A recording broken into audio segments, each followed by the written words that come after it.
Okay, so which family did you grow in? Which kind of family did you grow in? Mother, father, sister, Pennsylvania. Pretty basic public school systems in America. We grew up Scotch Presbyterian. Yeah. My father was Presbyterian. His mother was Presbyterian. His grandfather was Presbyterian. So way back. So education was the focus of both the Scottish and the Presbyterians. So it was basically understood that after high school you'd go to college. And my parents were both public school teachers. And they committed to paying for our university, 4 years. I had thought about joining the Army after high school, but I was strongly encouraged to do college first, and I did. Okay. What do you want to do at that time? What did you dream of as a kid? I wanted to be a cop. I wanted to work in law enforcement.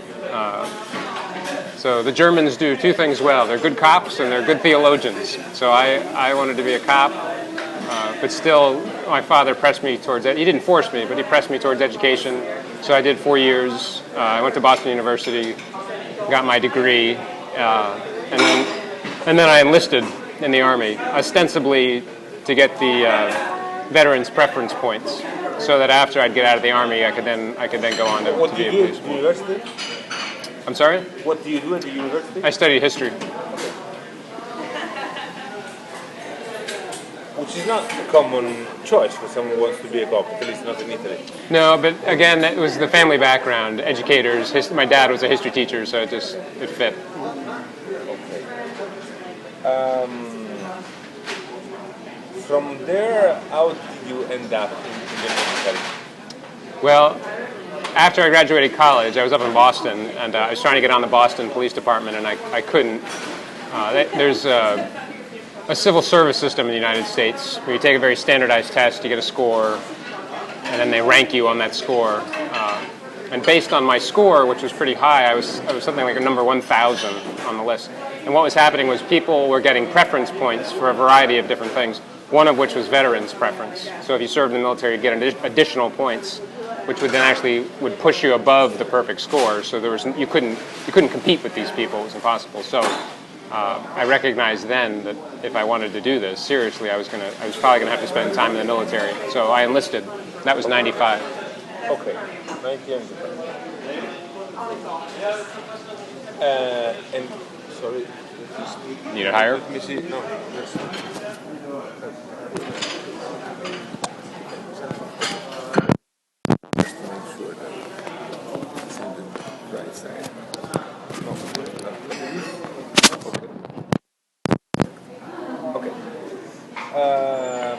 So 1995 you enlisted, and where were you taking service? Well, I enlisted with the intention of doing military police. The military has what's called the Defense Language Aptitude Battery, and it's a test that they give to all incoming soldiers, and it measures your aptitude for language. I knew nothing about it. I didn't know anything about being a linguist, but I scored in a certain percentage that allowed me to enter the Arabic program at DLI out in California. So they essentially said, they shipped me off to California and to language school.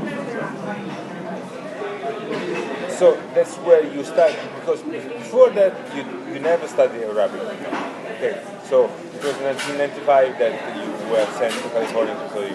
Yep, late 95, and then I was in the language school all of 96 and half of 97. And that was out in California. Year and a half, yep. Okay. So it was very intensive, I imagine, because myself, I've tried to study Arabic, but it's very, very tough. It was, 8 to 10 hours a day, 5 days a week, even on the weekends. For the first 3 months, we were restricted to base, still young soldiers, and so basically you studied on the weekends. You studied in the evenings and the mornings all day. So it moved very quickly, and they removed people from class pretty frequently. So they pared us down pretty fast. So within the first 4 to 5 months, the class, I think, was down to less than half of where we'd started. But those what was left were sort of the core students that were kind of picking it up, and then they were able to really move at a sort of blinding pace. But it was native speakers. The teachers were all native speakers. It was a teaching team, so one would come in for an hour, then another would come in for an hour.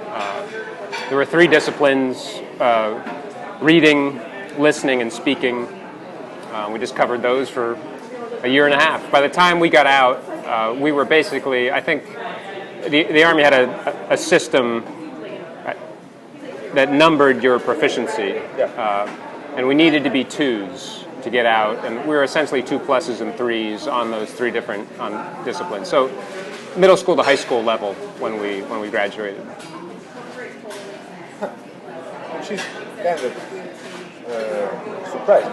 Yes, again, it was a very, very effective it was a very good course. The Army takes a lot of heat for not doing certain things well, but they did the language program well. It was well run. So, from there, where did you go, and how did you end up in Iraq at the last? Well, that's a long, it's a long stretch. No, but let's do one thing at a time.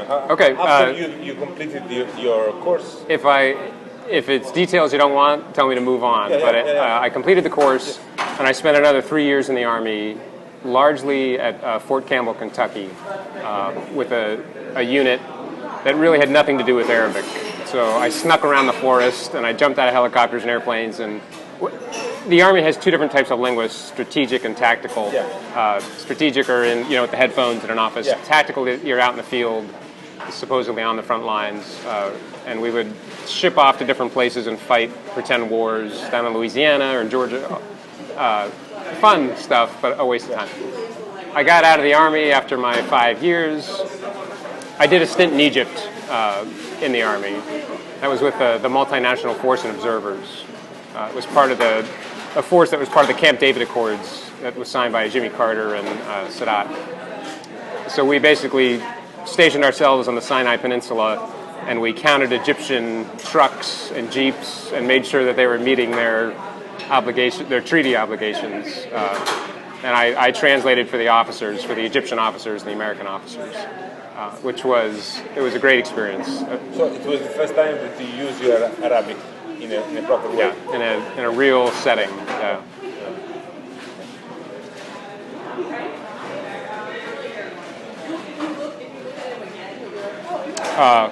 Redeployed back to the United States. I think I spent another year in the Army, and then got. How long did you spend in Egypt the first time?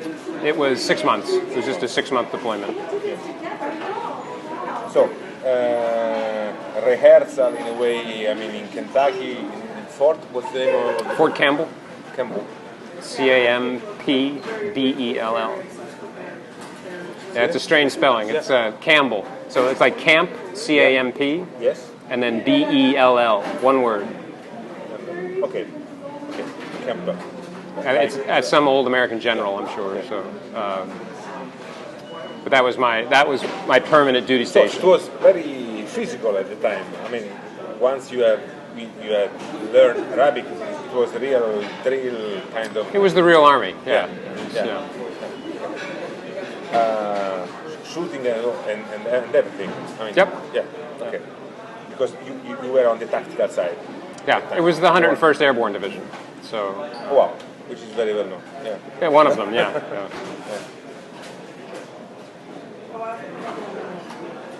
Okay. And from here to Iraq, there's something in between, or no? I got out in 2000. Yeah. I considered re-enlisting. I could have gone back to Monterey for more language. That was part of the re-enlistment package, but I'd only spent 6 months in Egypt. That was the only time I'd ever used Arabic. It felt like a waste. It didn't seem like anything was happening in the world that was going to involve Arabic. Again, in 2000, no one knew what was coming at that point. And then my focus was the police department. I had never joined the Army as a career. It was a means to an end. So I went home back to Pennsylvania, and after a few months, I landed a job as a police officer. So it worked. Your original worked. plan, it worked. Yep. You wanted to wake up, and you managed to get Yep. it up. Yeah. And how did you like it? I at loved last? it. It was everything I thought it would be. It was you interacted with people. Every day was different.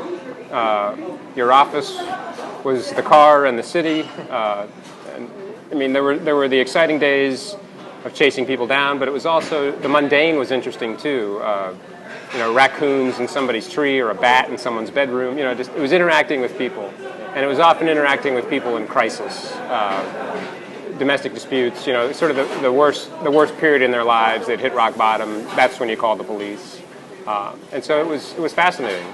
I learned a lot, and I saw a lot of things. So you also were fascinated by the psychological part of this job. I mean, interacting with Yeah, it was people more the. in deep crisis and everything. I'm a man of faith, deeply Presbyterian, and so the idea of, in some ways, it was social work. In a sort of crisis-oriented program. So it was an opportunity to see people at their worst, and you could go in and do it however you wanted. You could go in and you could spin people up, so you could make it worse.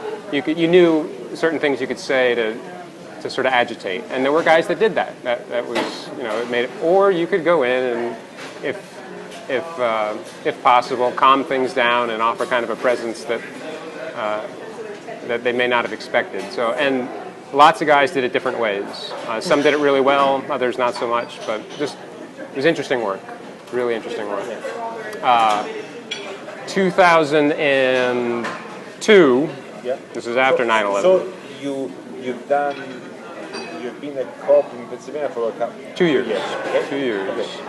I was going to take another job with the government, with the Drug Enforcement Administration. I'd gone through their hiring process, and they had a very thorough medical exam. Yeah. And I had a class date. I was going to go down to Virginia, and I had an EKG, and something abnormal showed up on the EKG, and they said, just get it checked out, and you'll be fine. Well, it turned out that I had a severe heart failure. I was not symptomatic, but it cost me the job. So that was just like that. It was over. That was. This myocardio, something like Cardiomyopathy. cardiomyopathy. And you didn't know to have that condition. No, I had no idea. And I mean, It's a condition it doesn't that bother you in the real life. it does now, but that's later. That's later down the road. It's a condition that's often discovered. You'll hear about marathon runners dropping dead in the middle of a race, or people that are otherwise healthy. That was my condition, and that's likely how they would have discovered it, if not for the very thorough physical exam that the police department was giving. So. How did you react to this discovery? How did I react? Yeah. Oh, I was devastated. I mean, it was everything I'd worked for, and I'd found my career. I figured that was the next 30, 40 years of my life. I was married at this point. Retirement packages, all that kind of stuff was lined up. We were settled. I'd bounced around like most people, college, the Army, and I was 31 years old, and so I was settling. This was the point in my life where things were supposed to quiet down, and so it was tough. It was hard, and so they immediately said, "You can't do police work. You can't do any of those things." And this was late 2002, early 2003, and the war in Afghanistan was going on, and the war in Iraq was coming. I finally left the police department in the spring of '03, just as we were invading Baghdad, and I just refused to accept that I was done. And this is when the contractors were just getting started. Nobody knew anything about contractors. No one had heard of Blackwater. No one had heard of khaki. No one had heard of Dynacore. None of those things. But the internet was just exploding with job openings for people with my skill set. And it was I saw it as my opportunity to get back into that world. So the door had been shut for me when I lost a job as a policeman, and this I saw as an opportunity to get back into it. I was not symptomatic with the heart. I knew I had tried to re-enlist, but I knew the Army wouldn't take me with a heart condition. But contractors were hiring, and they weren't looking at your medical record or anything else, quite frankly. They made sure that you had the basic qualifications, and they were willing to hire. Yeah, but they didn't know it, but you knew it at that point. I knew it. That you had this condition. Yeah. And weren't you afraid that, I don't know, while you were in action, it could, because it's something which is related to stress, if I understand correctly. I mean, that's how it was explained to me. It's it's a whole other discussion, but it's an enlarged heart that leaks that has an irregular rhythm. So they can put in a defibrillator, which I have. So if the heart begins to beat irregularly, it shuts down. Yeah. What the heart will actually do is it will shock itself, but mine doesn't work that way. So the defibrillator shocks it and stops it, and then it restarts. It has never gone off. It hasn't happened. But again, I was not symptomatic at this point, so I was still able to run. I was still able to do all the physical things I wanted to be able to do. So I just refused to accept that it was not that it was true, but that it was going to limit me. I didn't want to be limited at that point. Because in fact, you had been able to do all the exercise and all the drills. Yeah, I was physically. It was not totally fit. Yeah, it was not a problem for me, and I just. I can sit here now and in retrospect say it was not a good decision, but there's no way you can't take yourself out of that context. It doesn't work that way. Yeah. It was, all the things were going on. 9/11 was still very fresh. Yeah. I had been in the Army just 2 or 3 years prior, so I had friends that were going over. I felt I supported the war, and I felt like if I was going to support it, I had an obligation to get involved. And then there was just the youthful stupidity of wanting to see war. All those things combined to, encourage me to go. So how did they? Did they call you? You called them? You applied for? I applied over the internet. I think it was Career Builder or Monster.com or something. I don't remember. I applied to a number of different ones. CACI was one that called. It was an interrogation position based on my language abilities, based on my police department experience, and then some courses I'd had in the Army. And they offered to send me over, and that sounded the most interesting. There were linguist positions, there were some intelligence analyst positions, but this one sounded like, I'd actually get to work with Iraqis and speak to them, and so that was the one I accepted. I see. So it was your second chance, actually, because Yep. And what about your wife? Wasn't she worried about that? Did she know about your condition? Oh yeah. She was well aware. Yeah. We had a very honest relationship, and I can't speak entirely for her, but I think on some level she understood. She knew the frustration. She knew how important the police department was to me. She obviously wasn't cheering me on, but she accepted it, and it wasn't as if I didn't insist that this is what I'm doing. It was an open, frank discussion, and we agreed that it was worth doing. Yeah. So, did you have a child back then? No, not yet. Okay, so you had this second chance, and you took it, and you were deployed in Iraq. Yeah, I left in December of 2003. Yeah, December. Okay. I spent some time in Fort Bliss, Texas, and then Kuwait, just getting shots and getting ready and all the things that you needed. And we landed in Iraq in January of 2004, early January.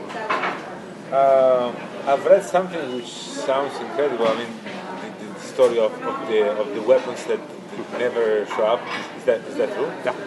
Yeah, we. That's because I was in Iraq myself as a journalist, of course, in Syria, which is quite a place, but remind me, my trip to Syria remind me your trip because I was supposed, everything was in place to be airborne from Basra to Nasiriyah because it was a time in which they were full of improvised explosive device, and there was said no, you have to go not by land, but you have to be no problem, you will be taken care of. I arrived in Kuwait. I received as soon as I arrived in hotel, I received a call from some military, Italian military, totally not trustful. They said, no, we got a problem because the helicopter is supposed to bring you to Basra is not flying until a couple of days. So if you want to wait, and then I said, listen, my boss wanted me to be there tomorrow, so I cannot wait. So I've been sent by land, and then in Basra they didn't have any crash, any flak jacket, any nothing, and I've done all by land. I can't tell you how bad that was, but apart from that. Well, it sounds. What year was that? It was basically the same time, but 2004, but I think it was July 2004. Well, 04, 05, yeah. Even into 06, they weren't figuring it out. So, I mean, you know, then what it was. There was the reality that was stateside, which is. You're going to have armored vehicles, you're going to have body armor, we're going to make sure you get sidearms, maybe long rifles, all those types of things. Whatever you need. Whatever you need. And of course, in Kuwait, that's what the story began to change. We had been told we'll get it all in Kuwait, you'll get geared up, and then in Kuwait they said, no, it's in Baghdad, you'll get it in Baghdad. I mean, it's almost not even worth rehashing. It was just, the war was. At that point, it was funny because I remember thinking, Saddam had been captured, I think, a month earlier. I guess he was captured November of 03 or December of 03. I remember being at home, and I laugh, and I shouldn't laugh, but watching the news and being disappointed because thinking I'd missed it. Like that was the end. Now it's gonna wind down, and I've missed the opportunity to see action. Many things were right, going to and many people away. thought that too. Yeah. Like, it's over. And so, even as we got into Baghdad, there wasn't a sense that it was really a war. It was like in some ways it felt a little like the Egypt deployment. So yes, there was an inherent risk and a danger, and you needed to be aware. But it felt as though things were winding down. And quite frankly, in January. It was pretty quiet. I mean, not quiet, but it was not what it would be. Yeah. So even though now it sounds ridiculous that we didn't have weapons or body armor, armored vehicles, it's important, I think, to go back to that context. It wasn't that strange. Yeah. And so, we made some compromises by going and not getting the things we thought, but it doesn't sound as fantastic as it sounds now. It felt quiet. We drove out, so we landed at Bayap, and then we went to Camp Victory, or what became Camp Victory. I don't think it was Camp Victory at this point. We spent a few days at camp, organized our team, a few more people flew in, I think there were about 7 or 8 of us, and then we drove to Abu Ghraib in civilian vehicles. I mean, we just hopped in and got a map, and we're off to not knowing what we were getting ourselves into. Tell me, what was your first impact with the Abu Ghraib? You already knew what it was. I'd heard of it, yeah. The way somebody thinks of an Alcatraz or some other famous prison, I knew it was out there. Beyond that, I didn't know much. I knew it was a big prison complex. I've been a policeman. I've been to prisons before, so it didn't seem that ridiculous. We got into Abu Ghraib. We unloaded our bags. They showed us. We stayed in the old prison cells. There was a wing that I think they had for lower-level Iraqi criminals that the military police unit had commandeered. We stayed in a room, and I think there were five of us in a room, and we settled in. They showed us around, and we went to work. So it wasn't a fancy accommodation.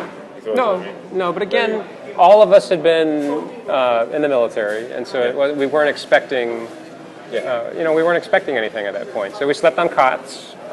We took showers in a wooden shower stall, and there was a cafeteria, but it wasn't very good. Yeah. We ate MREs. In the first week, it was dull.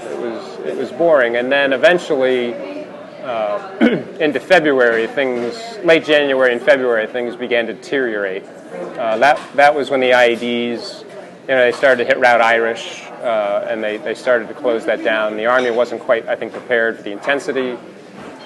They stopped getting food convoys out. It may seem a small thing, but the porta potties, they couldn't come out and clean them, and so they just overflowed. And that's, I think, where we first got a sense that things may be taking a turn for the worse.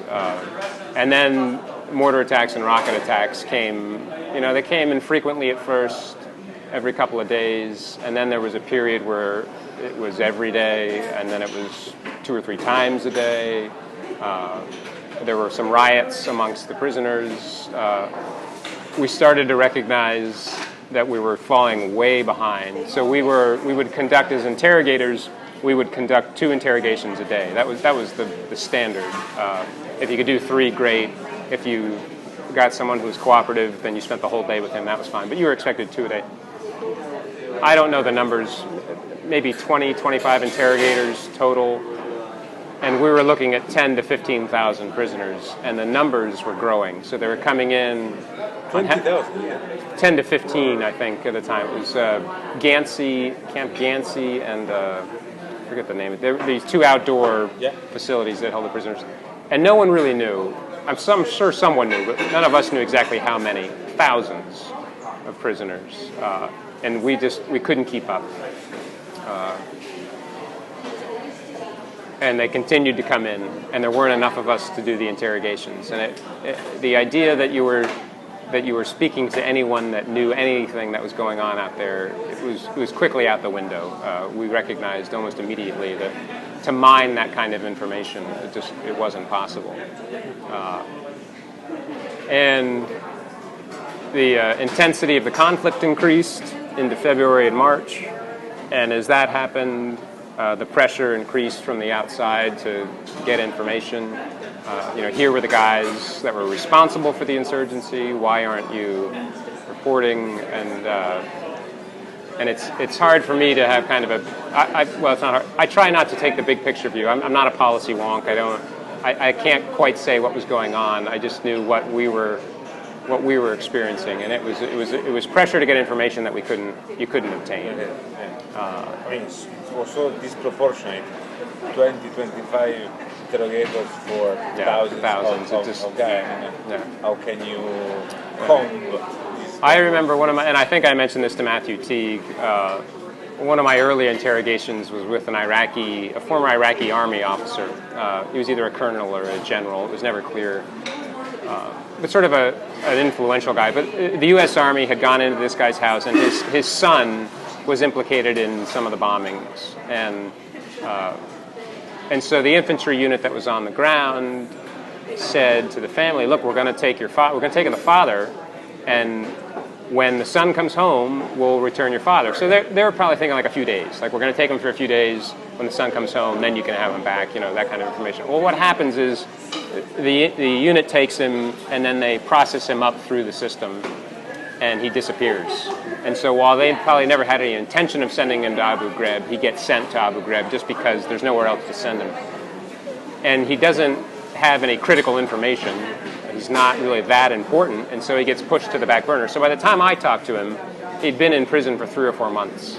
And so now here I am, sort of going through the backlog of all these prisoners and saying, and the only information I have is that this man knows the whereabouts of his son.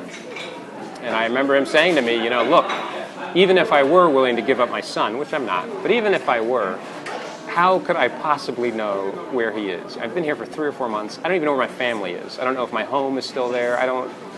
What can I tell you? And that was probably for me the first time the light bulb went on.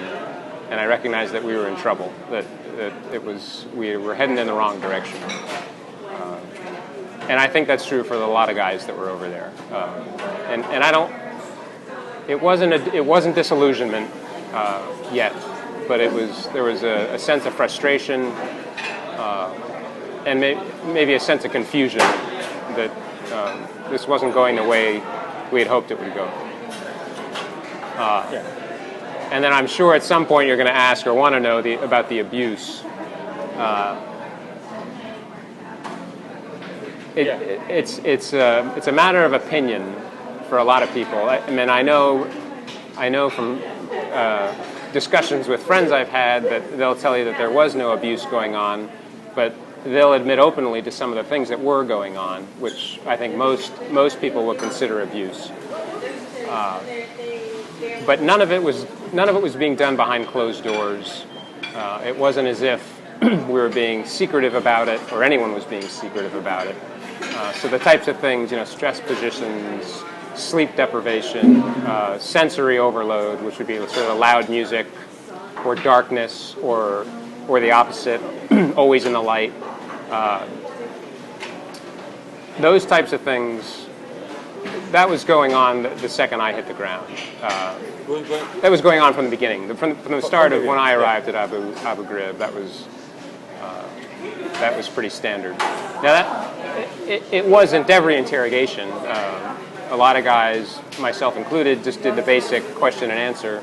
But there were, the infamous hard site where they kept sort of the high value guys. That was pretty standard. I got some tours of that site and saw those things, and like many guys, I was not comfortable with it, but there seemed no need to question it. Again, this is when the rounds were coming in, IEDs were going off, the body count was rising. I mean, it was starting to get ugly, and you probably saw some of this too. It was not a pretty place, and so the idea of sleep deprivation, or whatever the abuse may be, which now sounds obvious that we shouldn't do, in context it didn't seem that out of the ordinary. So that was my basic Abu Ghraib experience. Late April, they got the idea. So by late April, it was obvious that Abu Ghraib was overflowing. Too many detainees, not enough interrogators. So they devised a scheme or a plan to send small teams out to different locations and intercept the detainees before they were sent to Abu Ghraib. So you'd get them the second they were captured, interrogate, separate, and instead of just sending throngs of men up to Abu Ghraib, we would interrogate them right there. So teams went to Fallujah. There was a team that went back to Baghdad. Essentially, wherever the units were. One went north up to Mosul, so they spread them out. I went to Fallujah. Yeah. Always a nice spot. Yeah. That was the luck of the draw. That's how it worked. So there was a team of 6, 2 interrogators, 2 analysts, and 2 screeners. And the screeners were basically, they would do interviews, Sunni or Shia. What's your birthday? Were you in the army? Basic, here's your screening information, and then they would pass that along to us. So just a real simple interview. And Fallujah was Fallujah. It was a nightmare. It was, I arrived when the 82nd Airborne Division was still there. They were just getting ready to make the transfer over to the Marines. And at that point for the 82nd, Fallujah was basically a no-go zone. They would drive through town and do patrols in the Humvees, but they essentially at that point knew that they couldn't do much in Fallujah. It was owned by the guys who owned it. When the Marines started to show up, the Marines said, we're going to set up outposts on every corner, we're going to patrol, and the 82nd guys said, it's not a good idea, and the 2 Blackwater contractors were killed and hung up on the bridge, and Fallujah was violent before then.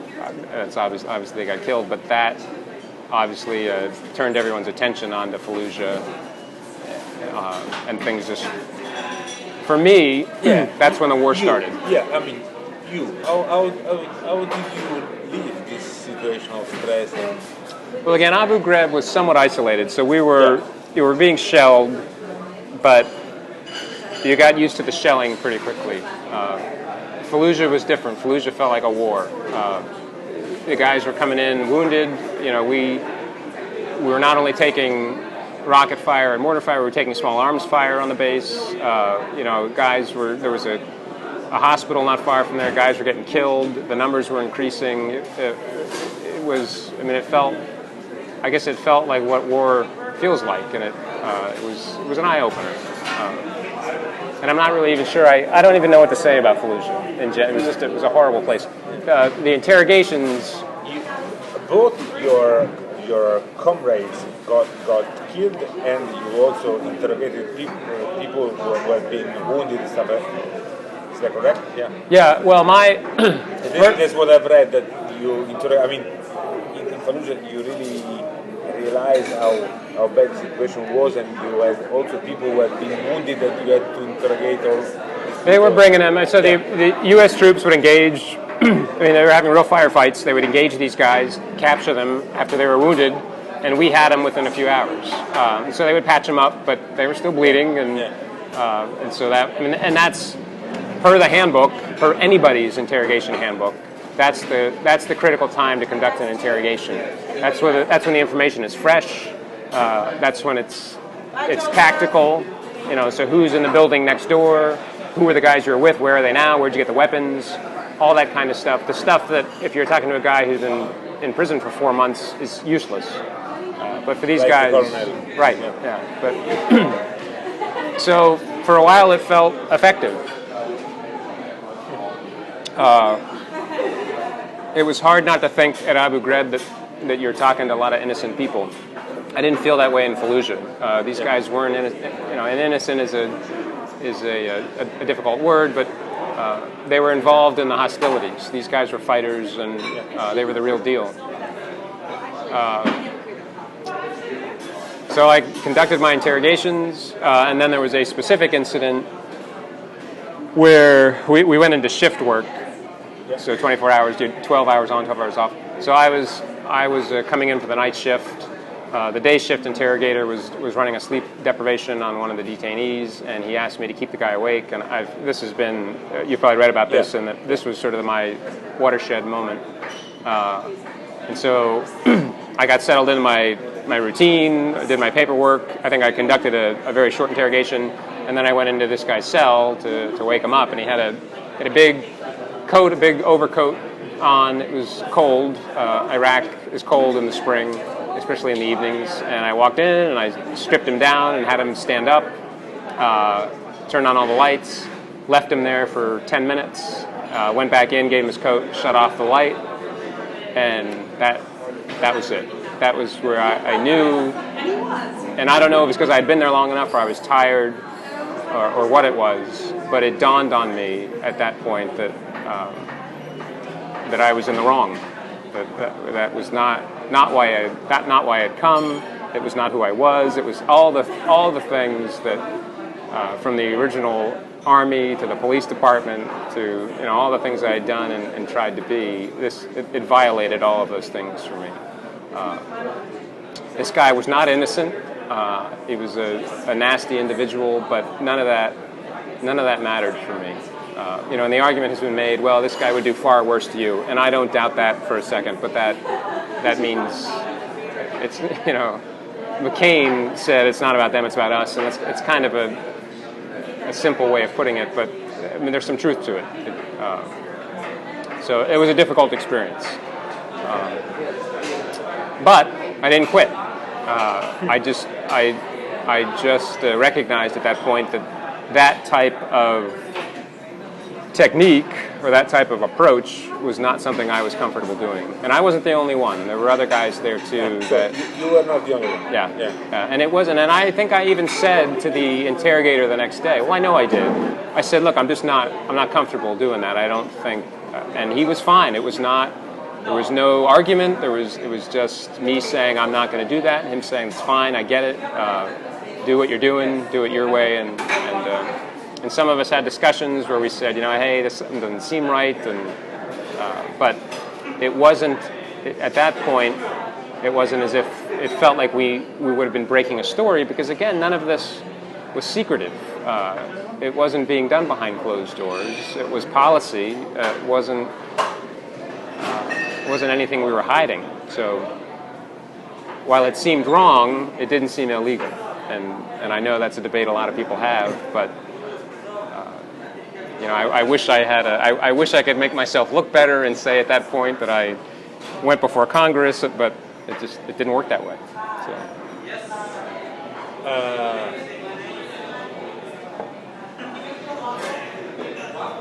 In some other quarters of Abu Ghraib, as now everyone knows, something much worse was happening.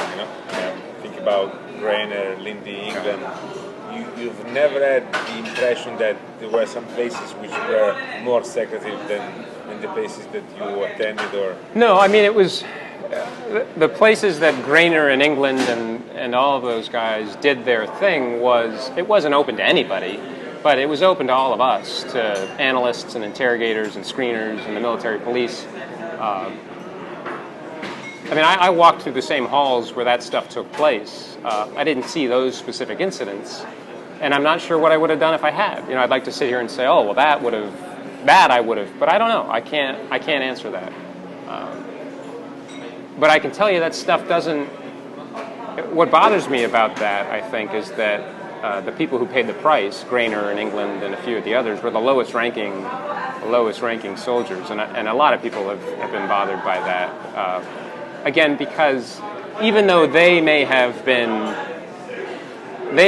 in the wrong and doing things that they weren't technically authorized to do as military policemen, they weren't doing anything that wasn't going on with some frequency. The dog collar and some of those, I think they invented that. I can't say what was going on in their minds. That was childish, but I can't speak for what they were doing, but I don't hold them any more responsible than I hold myself for the kind of stuff that was going on over there. So. Yeah, but at least for what we have known, for what all the world has known, seeing the picture, that went beyond the instruction of what was legal. There was some. I don't want to judge too much. That's fine. But that was beyond, I think, any manual. I don't think that once is to do sleep deprivation, which is already very, very tough. Mm-hmm. But I know. Do it. I don't know if I may say so, but you can do it respectfully, or you can add some perversity, like the dog collar or the electrode. And there was something more in those pictures, at least. But I don't want to judge because I wasn't there. And are you saying that it didn't start you that much when you discovered that, because you think you no, I think what I'm saying is if I had seen those things. Yeah. I would like to think that I would have been startled, but I can't make that judgment. It's a visceral response. So I see those pictures and I get angry, and I think, what in the hell were those guys thinking? But having been there and having done the sleep deprivation, their circumstances were different than mine, and I can't necessarily judge them for that. I have the same visceral response that you do, which is that's a bridge too far. That's ridiculous. But that's not the way I want to look back on those things, because it's not productive in any way. There's the recent photos in Afghanistan of the Marines urinating on the dead Taliban, and some of the other photos. And some other veterans and I have talked about this stuff. We see that, and it frustrates us. And we think that's a failure of leadership. Like, who's the lieutenant or who's the sergeant that's allowing that stuff to happen? But it doesn't shock us from a perspective of war. What should shock us, but maybe would be beneficial is to see the images of war, and maybe you've seen some of them. You should see what it looks like after a drone strike on a house. You should see what it looks like after a 155 round goes off. You should see what an EFP looks like after it goes through a Humvee. You should see what a 50 caliber does to an Iraqi soldier. I mean, it tears the human body apart. It's nasty, disgusting stuff. So while you can be frustrated by things like dog collars and urinating on the bodies, and I think you should be at some level, I think many of us get frustrated that Americans and the world in general aren't more just sort of shocked by war. I know I'll take heat for saying this, but there were far worse things going on in Iraq than what was going on at Abu Ghraib. And that's not to defend myself in any way, because I've taken a lot of responsibility for what I've done. But there were far worse things to be shocked by, I think. That's very interesting and very honest. I think you are saying that maybe the Western world or whatever, we the public, we have been very much shocked by symbols like the one of our, really nasty symbols. More shocked by symbols than by the reality, like people being killed and stuff like that. I think what was eye-opening for me, and this is now I'm talking big picture, so I'm jumping ahead, I'm removed now, is, I don't know how I feel about war anymore, but there's still a part of me that thinks that maybe it is necessary. And the argument is always made, what do you do about the Nazis in World War II? So obviously in some cases you need to engage in fighting, and maybe that's okay, but I think there needs to be a more honest discussion about what that means. And if you go to war, there aren't rules, there aren't certain ways. It's tearing the general rules of society apart. You have decided that certain people no longer deserve to live, that aren't worth living, and you're going to move in and kill them. That's what tanks do, that's what artillery does, that's what planes and rifles, that's what they do. And so while there may be a need for that, there needs to be a more honest discussion about what that means. What it's going to look like, what it's going to do to the people you send, what it's going to do to them when they come home, all of those types of things.